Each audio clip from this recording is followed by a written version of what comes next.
It's a brand new day in a brand new year, and a vast collection of brand new movies awaits us. So join me and let's gaze upon the horizon to get excited about the future. This is my top 10 most anticipated movies of 2023. Welcome back, movie fans, and welcome to 2023, the most stacked year for movies we've had in a while. We are finally catching up with all the delays for the pandemic. Every single week, something major is dropping. There's not a dormant month, a dormant week, a dormant day for releases in 2023. So we're probably gonna have a great time as movie lovers. The only problem with that is not everything fits into a top 10. There is so much to be excited for this year.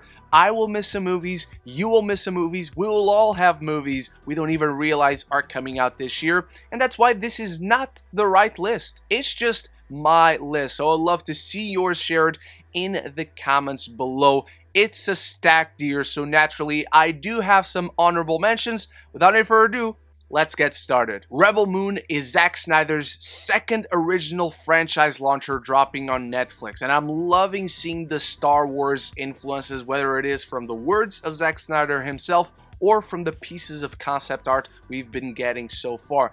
The cast looks stacked, I'm a sci-fi geek, and even for his story issues, Zack Snyder is an immaculate visual storyteller. He can deliver something big with scale, emotion, and even mythological in scope. If we had a trailer, this might crack into the top 10, but as of right now, it sits right here next to 65, which looks just the right amounts of ridiculous and fun. Adam Driver stranded on a planet with dinosaurs. Sign me up. You don't need to tell me anything else. I don't need to see anything else.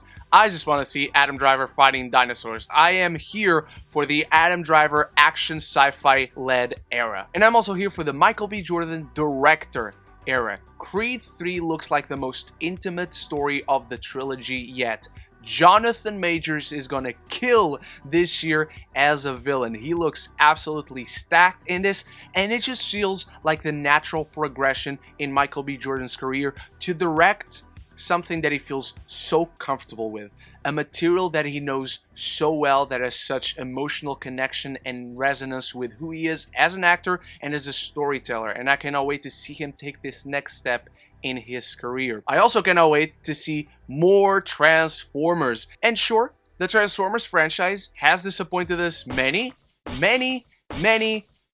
times before, but Rise of the Beasts just looks like the right amount of big, gigantic spectacle and right amount of focus on the Transformers. It's not as small scale a story as Bumblebee was. It looks like it embraces the size and scope of the Michael Bay films, but with a distinct visual palette, with the director coming off of Creed 2. We also need to focus on Nicolas Cage playing Dracula. Renfield looks like a blast, and while I really don't know too much about the story, it's Nicolas Cage playing Dracula. I don't know about you, but I don't need any more convincing. And my final honorable mention is Pixar's Elemental. It's Pixar. I am going to be excited. While we've only gotten this concept teaser for it where there's so much world building in the imagery and the animation, the designs are fresh, they're vibrant, they're unique, the colors just pop out of the screen. We don't really know much about this story, but it's one of those I don't need to know too much to get excited. Maybe if we did, it would be higher on this list, but as it is, Pixar is going to nail it yet again and make us feel for freaking elements.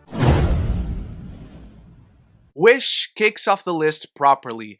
A premise so silly, sincere, and whimsical, it reminds you of that sense of magic and awe you had from Disney growing up. It feels like a warm hug to the soul, and I just love that they're bringing 2D animation back.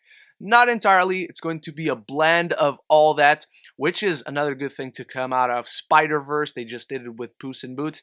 Now they're gonna do it with Wish. I just love these creative premises that on a meta level, kind of deconstruct our understanding of the magic of fairy tales and of Disney as we know it, but it allows them to explore new avenues of storytelling. So I want to see more of this. I want to see this type of creativity that they bring to life. That is exactly what made us fall in love with their stories in the first place. Also, Ariana DeBose voicing a Disney princess. How much more perfect could that be? Aquaman and the Lost Kingdom does feel bittersweet knowing all the chaos happening over at DC right now. And I can't believe it's gonna be 5 years since the original Aquaman when this film comes out. I'm a huge fan of Jason Momoa's first adventure as Arthur Curry, and I cannot wait to see this very Indiana Jones-esque inspired kind of adventure through the high seas and going to these mythical locations and have another big blast of a time. Aquaman feels like an anime being brought into live action. It's James Wan's grand scoping sensibilities and his influences shining through for 2 hours, and I want to see him bringing more of that onto the screen and maybe a little bit more of his horror sensibilities as well. It's sad to know this adventure, as good as it may be, is not going anywhere, but I'm still excited to at least see Jason Momoa as the King of the Seven Seas at least one last time. Killers of the Flower Moon belongs on any most anticipated movies list. It's a passion project for Martin Scorsese, one of the greatest directors of our generation. Apple gave him all the money. It's an old style western where he's reuniting with old favorites Leonardo DiCaprio and Robert De Niro, and also it's continuing the Fraser sons, which we gotta keep it rolling so we don't lose Brendan Fraser again. I've honestly avoided knowing too much about this story. All we really have is a still picture where Leonardo DiCaprio is unrecognizable. No poster, no trailer, but it's Martin Scorsese doing a classic western. How can you not get excited for that? Knowing his background, his influences, knowing he has delivered all-time classics time and time again, defined and redefined genres. This is going to be one for the ages. I cannot wait to see this film. It would have been even higher if we did have a trailer, but I'm counting on you, Marty. But don't be mad at me. I am also excited about Marvel movies, which you're about to see. Ant-Man and the Wasp: Quantumania is shaping up to be my favorite Ant-Man. I enjoyed the first two, but this feels like it's going on another level of emotionality, of weirdness, of wackiness. We're diving deep into the quantum realm, explore its hidden, dangerous secrets, and really learning about Janet. It seems we're also meeting another variant of Kang. Jonathan Major's second villain role of the year, but not just a villain, the villain for the Kang Dynasty, for Secret Wars, for the entirety of the multiversal saga. I cannot wait the mental mind games that these two play with one another. Scott using his cunning and abilities, and Kang just being one step ahead of everyone, playing this looming threat that knows all and sees all and is unstoppable. The conflict between these two just sounds so compelling to me, and I just love my fantasy cosmic weirdness. It's why I love superhero movies, and we may finally meet the Fantastic Four, because if you've been here for a long time, you know Marvel is stealing my pitch. So all I'm saying, I'm still excited for the film even though they didn't give me my check. Barbie and Oppenheimer will not only be fighting for box office money, but also for a place in my heart. They are tied at number 6, as it wouldn't be a Ren Geekness list without one unpopular opinion or a cheat of some kind.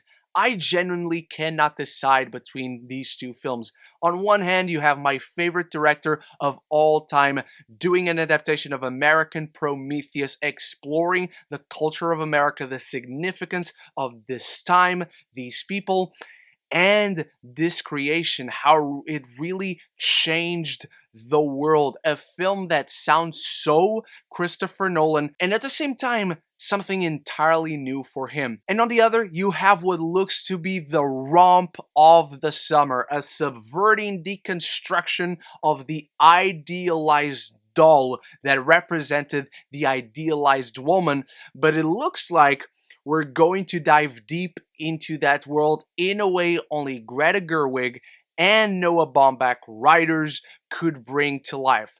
And it just has a stacked cast of charismatic, lovable people who are all the prettiest people in the world. These two films could not be more different from one another. An emotionally heavy, tense, black and white historical drama and a candy-coated and highly saturated adventure through Barbie Land with all the Barbie boys and the Barbie girls.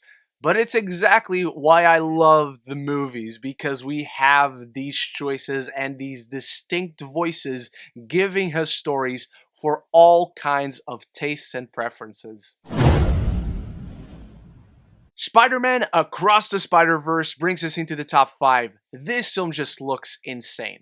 Not just in its visual identity, elevating the insanely intricate and awesome animation we already got in the original Spider-Man Into the Spider-Verse, but literally everything about it looks big, looks bonkers, looks wild, imaginative, and innovative. We're going to be back with Miles, we're going to be back with Gwen, but we're going to meet my boy Miguel O'Hara, Spider-Man 2099, and so many other Spider-Men. This trailer is very much the trailer that just keeps on giving, with so many Spider-Man that we don't know and Spider-Man that we recognize, and we keep seeing Spider-Man that we didn't see the previous time we watched the trailer. It's nuts. It's going to be the film that requires so many multiple viewings.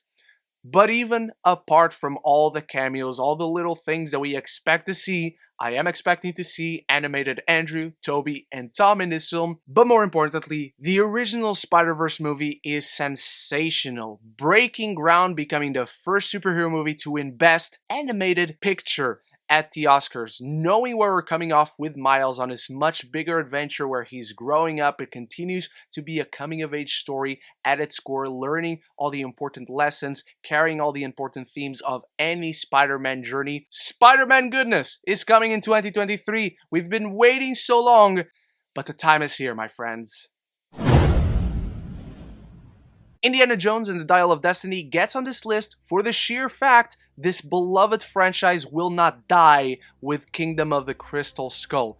But what elevates it to the number 4 spot is that trailer, the music, the visuals, the sense of adventure, that magic that Kingdom of the Crystal Skull so utterly failed to capture. And it's a shame that we do not get Steven Spielberg. This franchise is his baby. But to have James Mangold, 310 to Yuma, Walk the Line, Ford v Ferrari, Logan, his classic sensibilities marry perfectly into the Indiana Jones franchise, particularly an Indiana Jones film that now sees an aged Indiana Jones who still craves that adventure in his heart. That trailer is everything. It's got the look, it's got the feel, it's got the pulpiness, the swashbuckling, it's got all the ingredients for success, and Harrison Ford looks so rejuvenated playing this role. It's sensational what they were able to accomplish with that trailer alone. As someone who grew up watching these movies, I feel the magic is back and destiny is smiling upon us Indiana Jones fans. And as I dive into my top 3, don't forget the fun part, where you share your list for most anticipated movies of 2023 in the comments below. If you're enjoying this list, if you want to see more like it, I did a ton of rankings in 2022, including my best, worst movies of the year list, and I ranked all the comic book movies, and I ranked all the animated movies, and even a few short lists with more to come. You can check all those out, and if you want to talk more movies and TV, this is the place to be. Consider clicking that subscribe button, and you won't miss any future conversations on your favorite movies and TV. Mission Impossible: Dead Reckoning Part 1 could make this list off of the hype of Top Gun Maverick alone. But the fact that these films keep outdoing the last one, they keep getting better and better and better. Tom Cruise keeps earning every single cent he makes. this looks like the biggest, most climatic film in the franchise yet, where we got the classic team that we love and even new welcomed familiar faces to the franchise. It looks like it's pulling back on elements from the first one with history and characters coming together, and it just looks monumental, not just in its set pieces, but genuinely on an emotional level. Off of that magnificent stunt that we've seen the featurette on, I cannot wait to see what else they pull off in this film, and I cannot wait how it builds up to the film that's coming next,